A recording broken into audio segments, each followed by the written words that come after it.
అందరికీ నమస్కారం. నేను మీ జినిత. అసలు జ్యోతిష్యం అనేది ఉంటుందా? వివాహం చేసుకోవాలంటే అసలు జ్యోతిష్యాలు కలవాల్సిందేనా? కుండలీలు కలవాల్సిందేనా? ఈ పూజలు పునస్కారాలు అని కోట్లు కోట్లు ఖర్చు పెడుతున్నారు కదా. అసలు ఇవన్నీ నిజంగా మనకి శాంతిని ఇస్తాయా? మరిన్ని వివరాలు తెలుసుకోవడానికి ప్రస్తుతం మనతో పాటు ప్రముఖ ఆస్ట్రాలజర్ జీవీఎల్ఎన్ గారు ఉన్నారు. ఆయనతో మాట్లాడదాం. నమస్కారం గురుగారు. మనలో చాలా మందికి ఉండే ఒక కామన్ ప్రశ్న, అసలు జ్యోతిష్యాన్ని నమ్మాలా నమ్మకూడదా? అసలు ఇది నిజంగా ఉంటుందా లేదా? అసలు ఒక మనిషి భవిష్యత్తుని ఎలా చెప్పగలం? దీనికి మీరేమంటారు? శ్రీ గురుభ్యో నమః. ఓం నమో నారాయణి. జ్యోతిష్యం నమ్మాలా వద్దా? నమ్మండి అని శాస్త్రం చెప్పలేదు, నమ్మవద్దు అని శాస్త్రం చెప్పలేదు. నమ్మడానికి ఎన్ని కారణాలు ఉంటాయో నమ్మకం లేకపోవడానికి అన్ని కారణాలు ఉంటాయి. జ్యోతిష్యం అనంటే ఆచరింపబడేది కానీ ఆచరణ చేసేది కాదు. కాబట్టి ఇక్కడ జ్యోతిష్యం అనేటువంటిది కేవలం మనుషుల కోసమో మాలాంటి వాళ్ళ యొక్క జీవన విధానం కోసమో అయితే కాదు. జ్యోతిష్యం పూర్తి స్థాయిలో ఖగోళ శాస్త్రానికి సంబంధించినది. అది ఎవరికైనా ఇబ్బంది కలిగినా చేయగలిగింది ఏమీ లేదు. మనుషుల కోసం మాత్రమే జ్యోతిష్యం సృష్టించబడలేదు, రచించబడలేదు. ఈనాటు ఉన్నటువంటి అధునాతన జ్యోతిష్యులకి, మెగా జ్యోతిష్యులు కానివ్వండి, సూపర్ స్టార్స్ కానివ్వండి, డైనమిక్ ఆస్ట్రాలజర్స్ కానివ్వండి, డేరింగ్ అండ్ డాషింగ్ ఆస్ట్రాలజీ కానీ, అది వాళ్ళు తగిలించుకున్నటువంటి ట్యాగ్ లైన్లే. అటువంటి డేరింగ్ డాషింగ్ ఆస్ట్రాలజర్స్కి అసలు జ్యోతిష్య శాస్త్రంలో ఎన్ని సిద్ధాంతాలు ఉన్నాయి, ఐఎమ్ రెడీ టు డిబేట్. ఎన్ని సిద్ధాంతాలు ఉన్నాయి? ప్రభవావిభవాధాత ప్రజోత్పత్తి ఇత్యాది. ప్రభవాది పర్యంతం క్షయనామ సంవత్సరం. మనకు తెలుగు సంవత్సరాల పేర్లు 60 ఉన్నాయి. ఈనాటి అధునాతన జ్యోతిష్యుడు 60 సంవత్సరాల తెలుగు పేర్లని ఎక్కడ జంబ్లింగ్ కాకుండా చెప్పమనండి, 1,16,000 తాంబూలం ఇస్తాం. రైట్. అంటే జ్యోతిష్యం మానవుడి కోసం పుట్టింది కాదు, యావత్ సమాజాన్ని, యావత్ జీవరాశులని సంరక్షించడానికి మాత్రమే. అది కూడా శుభాశుభయాలు చూడటానికి మాత్రం తప్పితే జ్యోతిష శాస్త్రం సమిష్టి శాస్త్రం. జ్యోతిష శాస్త్రం మానవుని జీవితం మీద కేవలం 25% మాత్రమే పని చేస్తుంది. 100కు 100% పని చేయదు. 20/500 అంతే. ఆ 25% కూడా శాస్త్రం మీద అవగాహన ఉండి, శాస్త్రం మీద పట్టు ఉండి, గురుముఖతగా నేర్చుకొని వంశపారపర్యంతరంగా వచ్చేటువంటి విద్య కానీ, ఎంఏ ఆస్ట్రాలజీ, బిఏ ఆస్ట్రాలజీ అని ఉల్లిపాయలో ఎన్ని పొరలు ఉన్నాయో అన్ని పొరలకు ఉన్నటువంటి వీధి అంతమంది ఉన్నారు. జ్యోతిష్యం అనేటువంటిది ఈ రోజున ఉన్మాదంగా మారిపోయింది. జ్యోతిష్యోన్మాదులు ఎక్కువయ్యారు. ఎవడు పడితే వాడు 20 నక్షత్రాలు, 9 గ్రహాలు, 12 రాసులు, ఈ పేర్లు వచ్చిన ప్రతి ఒక్కడు కూడా జ్యోతిష్యుడిగా ట్యాగ్ లైన్ తగిలించుకొని మానవ జీవనాల యొక్క సమస్యల పైన డేగల మాదిరిగా పిక్కుపోతున్నారు. కాబట్టి జ్యోతిష్యం నమ్మమాకండి. సరే, ఇప్పుడు నేను ఇంకోటి ఏం అడుగుతానంటే, నెక్స్ట్ చాలా మంది ఉన్నారు చెప్తే ఇంకా వినాల్సిందే. అంటే ఒక హీరో ఉన్నాడు, తను వచ్చే సినిమా ఫ్లాప్ అవుతుంది, హిట్ అవుతుంది, ఇతను రాజకీయ నాయకుడు అవుతాడు, ఈ హీరోయిన్ ఈ ఇయర్లో చనిపోతుంది, ఇలాంటివి జరిగినాయని చెప్పేసి అసలు ఘోరంగా నమ్ముతున్నారు. జనాలకి ఏం చెప్తారు అలా నమ్మే వాళ్ళకి? ఇక్కడ what is the abbreviation of astrology? Who is the best astrologer? What is the quality of astrology? ప్రతిదానికి ఒక ఫుల్ స్టాప్, కామా ఉంటుంది. అసలు ఆస్ట్రాలజర్స్ ఉన్నటువంటి క్వాలిటీస్ ఏంటి అంటే, ఎదుటివాడి రహస్య జీవితాన్ని బట్టబయలు చేయడమా? బట్టబయలు చేయమని ఆస్ట్రాలజీ చెప్పిందా? వీళ్ళు విడిపోతారు, వాళ్ళు చనిపోతారు, వీళ్ళు ఊరేసుకుంటారు, వీళ్ళు రాత్రి సంసారం చేస్తారు, వీళ్ళు చేయరు అని చెప్పమని జ్యోతిష్యం చెప్పిందా? ఏ అర్హతలు ఉన్నాయి మీకు జ్యోతిష్యుడు అని చెప్పుకోవటానికి? చింతామణి ఇంటికి వెళ్ళినటువంటి భవానీ శంకరం మాదిరిగా మెడలో గొలుసులు, చేతులకి కడియాలు, ఉంగరాలు పెట్టుకుంటే ఒక వేషం వేస్తే మీరు జ్యోతిష్యుడు అనుకుంటే అది జ్యోతిష్యానికి అవమానం. ఎక్కడి మంత్రతంత్రములు, ఎక్కడి చక్రముల్ ఎడపాచికల్, పలువురు పెక్కుకూటికి వేషమయా శరభాంకలింగమా అని బ్రహ్మంగారు కాలజ్ఞానంలో మహాపురుషుడు దివ్య తేజస్సుతో, నా తర్వాత కలియుగంలో చాలామంది జ్యోతిష్యులు వస్తారు, చక్రాలు అంటారు, పాచికలు అంటారు, ఇస్తరాకులు అంటారు, గవ్వలు అంటారు, యంత్రాలు, తంత్రాలు, మంత్రాలు అని చెబుతారు. ఇవన్నీ కూడా పొట్టకూటికి వేషాలే. సో ఆస్ట్రాలజీ అనేది లేదంటారు? లేదు నేను అన్నాను. ఆస్ట్రాలజీ వేరు, ఆస్ట్రాలజర్ వేరు, టీచర్ వేరు, మాస్టర్ వేరు, అడ్వకేట్ వేరు, లాయర్ వేరు. కాబట్టి ఇక్కడ జ్యోతిష్యుడు శబ్దభేది విద్య తెలుసుకుని ఉండాలి. అంటే ఇక్కడ మనం కూర్చొని 1 కిలోమీటర్ దూరంలో ఉన్నటువంటి తన కోసం బయలుదేరిన వ్యక్తి ఎందుకు బయలుదేరుతుందో కనుక్కునే స్థితి మనకు. రెండవది, గణాంకాలపై పట్టు కలిగి ఉండాలి. గణాంకములు అని అంటే నిర్ణయం, తిథి, వార, నక్షత్ర, హోర, లగ్నాలపై ఫింగర్ టిప్స్తో జాతకం చెప్పాలి. వాడు నిజమైన జ్యోతిష్యుడు. అయితే ఇప్పుడు మీరు తెలుసుకున్నటువంటి జ్యోతిష్యం అనేక రూపాంతరాలు మారింది. మీరు ఒక యాంకర్, నేను ఒక జ్యోతిష్యం అనుకుంటున్నాను.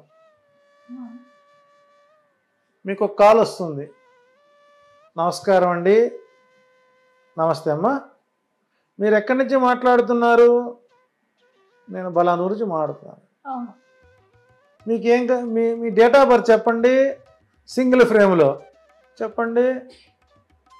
25వ తారీఖు, 26వ తారీఖు అండి, జూలై నెలండి, 1972 సంవత్సరం అండి, మధ్యాహ్నం 1 పుట్టానండి. అయితే ఉండండి, గురుగారు మీకేం కావాలండి? మా అబ్బాయికి పెళ్ళికి ఆట లేదండి. అయితే గురుగారు మీకు చెబుతారు. ఇక ఈ గురుగారు మంచి వేషం వేసుకొని ఒక ల్యాప్టాప్ ముందు పెట్టుకుని మీరు చెప్పిన ఎక్కించుకొని మీకు పెళ్ళైపోతుంది. దీనికోసం జ్యోతిష్యుడా? జ్యోతిష్యం అంటే అడగకుండా చెప్పేటువంటిది.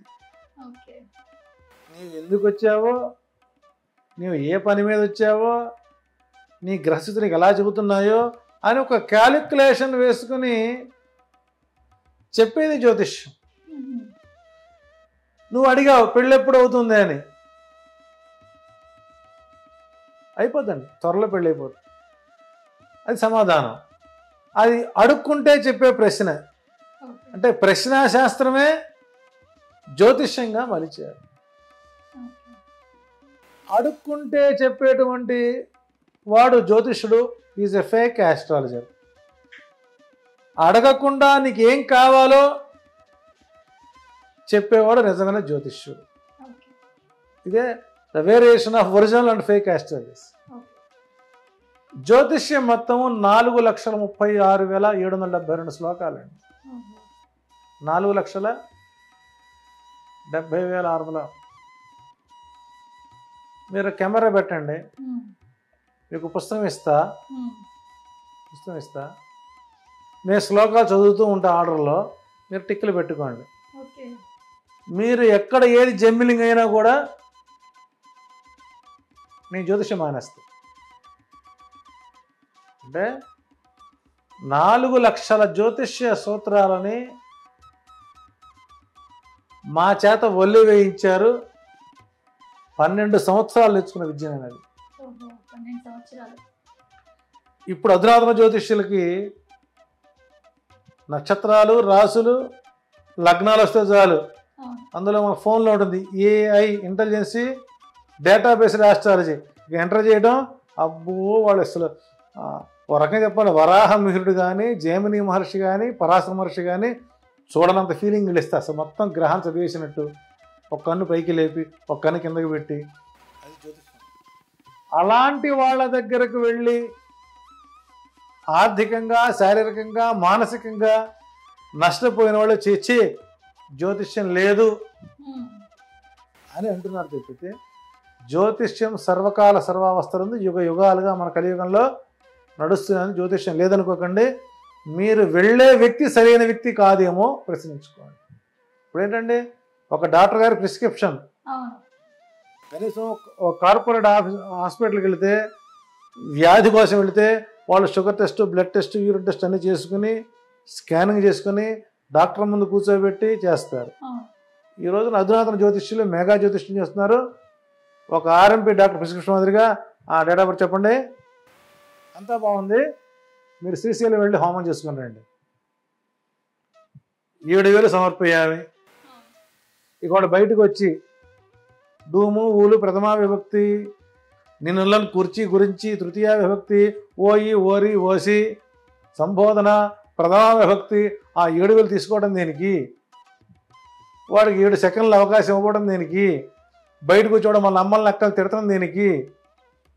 అది సంపాదనేనా? నీ దగ్గరకు వచ్చిన వ్యక్తి నీ కుటుంబ సభ్యుడిగా భావించి, తనకున్న సమస్య నీదిగా భావించి, నీకు వస్తే నీ ఏం చేసుకుంటావు అదే వాళ్ళదే చేయించు. Is a co family friend, next friend అని ఫీల్ అయ్యి పరిశీలన చేస్తే తప్పనిసరిగా వాడికి సమస్య పరిష్కారం అవుతుంది. నా దగ్గర ఒక క్లయింట్ వచ్చాయంటే మినిమం 30 minutes టైం ఇస్తానండి, 30 నిమిషాలు టైం ఇస్తాను. ఆ జాతకం యొక్క గ్రావిటీని బట్టి అది ఒక గంట పెంచుకుంటాను.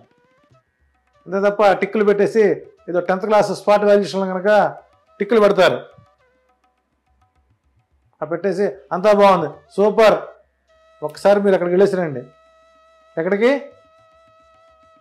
అక్కడికి వెళ్ళరండి, మీకు ఫలితాలు అనుకూలంగా ఉంటాయి అని చెప్పేవాడిని జ్యోతిష్యుడిగా నమ్మడం మన తెలుగు రాష్ట్రాల దౌర్భాగ్యం అని చెబుతాను. ఇంకోటి గురుగారు, చాలా మంది ఇంట్లో ప్రశాంతత లేదు, జాబ్ లో ఇంకా డెవలప్మెంట్ కావాలి, ప్రమోషన్స్ రావాలని కొందరు, ప్రేమించిన వాళ్ళు దొరకాలని కొందరు హోమాలు, పూజలు చేస్తూ ఉంటారు. ఎన్నో కోట్లు ఖర్చు పెడుతుంటారు పెద్ద పెద్ద వాళ్ళైతే, పొలిటీషియన్స్, హీరోయిన్స్ వీళ్ళు, కానీ ఎలాంటి ఫలితాలు ఉండవు. అసలు పూజలు చేయించుకోవడం అదంతా నిజమేనా? ప్రాసెస్ అంతా పూజలు చేయడం తప్పు కాదు, పూజలు చేసుకోకుండా ఉండడం తప్పు కాదు.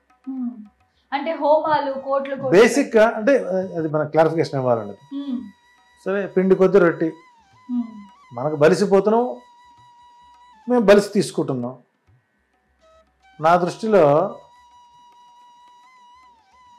ఒక సమస్యపై వచ్చిన వ్యక్తికి నిజంగా సమస్య ఉన్నప్పుడు ఆ సమస్యను పరిష్కరించడానికి కార్యక్రమాలు చేయడం తప్పులేదు, కానీ ఎంతవరకు సమంజసమో అంతవరకు తీసుకో.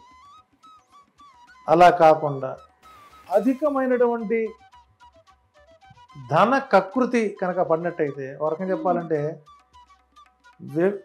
తన కుటుంబ సభ్యుల కోసం భర్త అసమర్థుడై తన పిల్లల్ని పోషించుకోవడం కోసం ఏ మార్గము లేక వ్యభిచార వృత్తికి అలవాటు పడిన వ్యక్తి నేను దండేసి దండం పెడతానండి. నీవు చేసే పని అంతకంటే దరిద్రమైంది అని చెబుతాను. అది కడుపు కోసం, నీతి కోసం బతుకుతుంది. ఒక కార్యక్రమం చేయి, తప్పు లేదు, కానీ ఆ స్థాయికి మించి డబ్బు తీసుకున్నావంటే నీవు వ్యభిచారి కంటే దిగజారిపోయినటువంటి వ్యక్తి. నా దృష్టిలో అలా తీసుకునేవారు ఎవరైనా ఉంటే వాళ్ళని వ్యభిచారిని గౌరవిస్తారు, మనం తీసుకోకూడదు. ఎస్ నువ్వు కష్టపడు, ఫలితం వచ్చింది, వాళ్ళే నీకు ఆనంద ఇచ్చిస్తారు. ఫీజు తీసుకో, ఉచితంగా చెప్పొద్దు, ఇచ్చేవాళ్ళకి ఇచ్చోటి తీసుకో. ఇప్పుడు నేను ఒక చోటుకి వెళ్ళాను, దరిదాపు నేను 30 minutes అనుకున్నది 3 hours అయింది. డెప్త్కి వెళ్తున్నా, ఇంటికి వెళ్ళి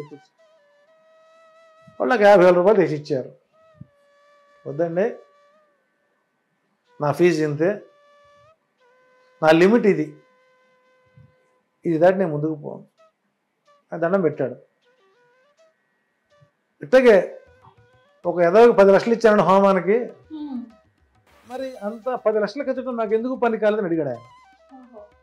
దానికి ఏం చెప్పుకొచ్చానంటే, దృఢ కర్మలు, అదృఢ కర్మలు, దృఢ కర్మలు 3 రకాలు ఉంటాయండి.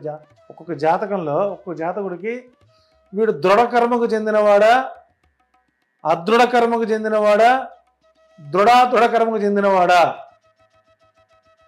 అని నిర్ధారణకు వచ్చి, మీరు కనుక అదృఢ కర్మలకు చెందిన వారైతే మేము ఏం చేసినా అది పరిహారం అవుతుంది. ఎక్సెప్ట్ మీరు అదృఢ కర్మ చెందిన వారు కాదు, మీరు 10 కోట్లకు చోటు మీ పని కాదు. బిట్వీన్ పూజ చేయడానికి అర్హత ఉండాలి, మనం ఈ పూజ చేస్తే అతనికి శాంతి వస్తుంది అనుకున్నప్పుడు అదృఢ కర్మకు చెందిన వాడి జాతకుడికి చేయాలి తప్ప ఎవడ పడితే వాడికి కూర్చోబెట్టి పై నీళ్లు చల్లి కింద నిప్పు పెట్టి మెడలో దండేసి ఆశీర్వాదం చేస్తామంటే రేపు పొద్దున మనకు మెడలో దండేసే పరిస్థితి వస్తుంది. శాస్త్రహీనుడిగా బతకూడదండి, శాస్త్రవేత్తగా బతకాలి. తాడి చెట్టు కింద కూర్చొని పాలు తాగినది కళ్ళే అంటారు. కాబట్టి ఇక్కడ జ్యోతిష్యుణ్ణి ఎంచుకోవడంలో పబ్లిక్ మోసపోతున్నారు. వాళ్ళు మోసపోయిన వాళ్ళు చేస్తారు, 10 మంది చెబుతారు, బాబోయ్ పోమాకండి, మోసం, కేవలం 7 సెకండ్లు ఇచ్చేది, ఓయమ్మ, ఇన్ని పంచాయతీలు వస్తాయి. కాబట్టి వైద్యుడికి జ్యోతిష్యుడికి పేషెన్సీ కావాలి. కాబట్టి అలాంటి పేషెన్సీ ఉన్న వ్యక్తికి వెళితే పరిప్రశ్నేన సేవయ ఉపదేక్షంతి తే జ్ఞానం జ్ఞానినాహ సత్వరిసిన. జ్యోతిష్యుడిని ప్రశ్నించాలి, ఇంకా ప్రశ్నించాలి. ప్రశ్నిస్తున్న కొద్దీ అతనిలో ఉత్సాహం రావాలి. ఎందుకు వచ్చారో ఆయన, వీళ్ళు ఇచ్చినటువంటి 7,000 రూపాయలు కదా ప్రాణం తీస్తూ అనుకునేవాడు సమాజాన్ని పనికిరాడు. వాళ్ళు సంతృప్తి చెందిన తర్వాత నమస్కారం వస్తాను, ఇంకా గీడ వదిలేస్తావా అంతే తప్ప రిసెప్షన్లో కూర్చోవడం, బిల్లు పెట్టించుకోవడం, ఒక ప్రిస్క్రిప్షన్ రాయడం, అక్కడ ఇవ్వండి అంత అయిపోద్దానంటే వాట్ ఇస్ దిస్? ఈ మధ్య కాలంలో నా ఫ్యామిలీలో జరిగిన ఒక ఇన్సిడెంట్ చెప్తాను. లైక్ నా క్లోజ్ ఫ్రెండ్, తను బాగా డిప్రెషన్లో ఉండింది. ఇంకా వదిలేశారు అబ్బాయి అని చెప్పేసి వెళ్ళి ఒక కేరళ పంతులు అని చెప్పేసి ఒక అతను చాలా లాంగ్ వెళ్ళి కలిసింది. బిల్లు మంచిగానే వేశారు. మర్చిపోవాలి ఇలా అతను ఉన్నాడో లేడో లైఫ్లో అంటే లేడు, అతను రాడు, నీకు ఒక యంత్రం ఇస్తాను, అది నువ్వు నెత్తి కింద పెట్టుకొని పడుకో, ఒక ఉంగరం ఇస్తాను, దాని చేతిలో వేసుకొని నువ్వు అబ్బాయిని మర్చిపోతావు అని అన్నారు. అంటే ఎంత జరుగుతున్నాయి సమాజంలో, రేపులు జరుగుతున్నాయి, ఇవన్నీ మర్చిపోవచ్చు అలాంటి యంత్రాలు ఉంగరాలతో. ఉదాహరణకి ఈ మధ్యకాలం నేను వైదీశ్వరుని కోయిల్ వెళ్ళాను. వైదీశ్వరుని కోయిల్ తమిళనాడులో మనకు పాండిచ్చేరి దగ్గరలో ఉంటుంది, తిరునల్లారు పక్కన. ఆ ఊళ్ళందరూ నాడీ జ్యోతిష్యులే. పచ్చి మోసం అనేది అక్కడ చూశాను నేను. నాడీ జ్యోతిష్యుడికి కావాల్సింది తమ్మింగ్ కావాలి, అది తీసుకుంటున్నారు, డేట్ ఆఫ్ బర్త్ రాస్తున్నారు, ఏదో కట్టబట్టుకు వస్తున్నాడు, మీ పేరు 5 అక్షరాల పేరా అంట అడుగుతాడు. కాదండి. 4 అక్షరాల పేరా? కాదండి. 3 అక్షరాల పేరా? కాదు. 2 అక్షరాల పేరు మీరు కదా? అమ్మగారి పేరు 6 అక్షరాలు కదా? కాదండి. 4 అంటే ఇక తాళపత్ర గ్రంథాలు ఉండేదేంటి? ఓ రకంగా వాళ్ళని పెంచి పోషించింది ఆంధ్ర వాళ్ళే. ఆంధ్ర బండి ఆ ఊరికి వెళితే ఎగబడతారు బ్రోకర్లు, నాడీ జ్యోతిష్య బ్రోకర్లని. ఒక్కొక్క జ్యోతిష్యుడికి 2-3 మనుషులు ఉంటారు బ్రోకర్స్. నాడీ జ్యోతిష్యం అనేది టోటల్ ఫేక్, అందులో ఎలాంటి సందేహం లేదు. నిస్సందేహంగా నేను చెబుతాను. ఏలు ముద్ర లేదు, తాళపత్రం లేదు, పూజ లేదు, పునస్కారం లేదు. కేరళలో కొద్దిగా మంత్రభాగం ఉంది, వాళ్ళకి అధర్వణ వేద రహస్యసారాలు బాగా వస్తాయి. కానీ ఇక్కడ ప్రేమ వివాహాలుకి ఆ ఉంగరానికి ఆ బొంగరానికి సంబంధం లేదు. ఎవరి జాతకంలో అయితే లగ్నం నుంచి సప్తమ స్థానంలో చంద్ర శుక్రులు ఉంటారో వారికి ప్రేమ వివాహమే అవుతుంది. ISI trade mark. సప్తమంలో చంద్ర శుక్రులు గనక ఉంటేనే ఆ జాతకులకు ప్రేమ వివాహం జరుగుతుంది. ఇక తాత్కాలిక సుఖాల కోసమో, తాత్కాలిక ఆనందాల కోసమో, తాత్కాలిక మోజులో చేసుకునేవాళ్ళు వాడు లవర్స్ కాదు, వాడు అదో రకమైనటువంటి జాతి పక్షులు.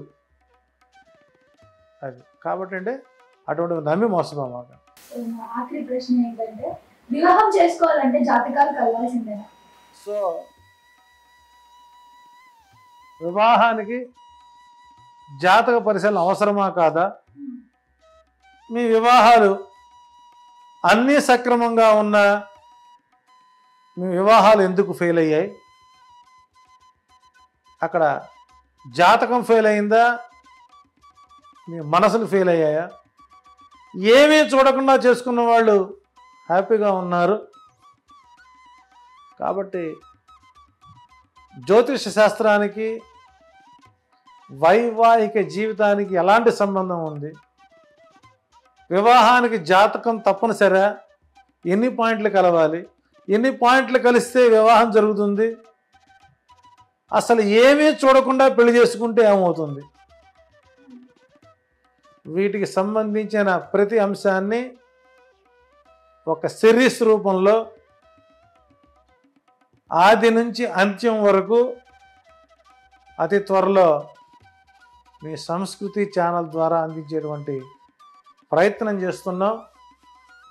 ఇది ఒక నిమిషానికో 2 నిమిషాలు చెప్పేది కాదు.